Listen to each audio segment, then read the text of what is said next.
Good morning everyone. দেখতে পাচ্ছ আমাদের কত সুন্দর গাছটাতে একটা ফুল ফুটেছে, আজকে প্রথম ফুটেছে, তাই তোমাদের সঙ্গে শেয়ার করলাম। তারপরে চলে এসেছি রান্নাঘরে।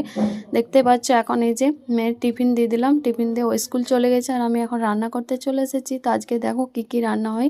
এখানে হবে মেথি শাক আর এখানে হয়েছে ডাল। তো এখন হচ্ছে কুমড়ো করছি, তারপরে হবে মেথি শাকটা। তো এখন এই যে দেখতে পাচ্ছ মেথি শাক দিয়ে আলু দিয়ে করবো, ওই জন্য আলুগুলো ভেজে নিচ্ছি।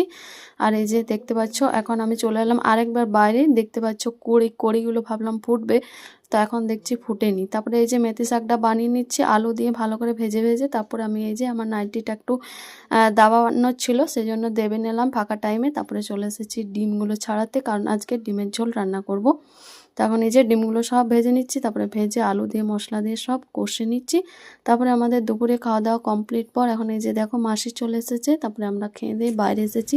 বাইরে এখন লেবু খাওয়া হচ্ছে। তো চলো আজকে মিনি ব্লগটা কেমন লাগলো অবশ্যই জানাবে। টাটা।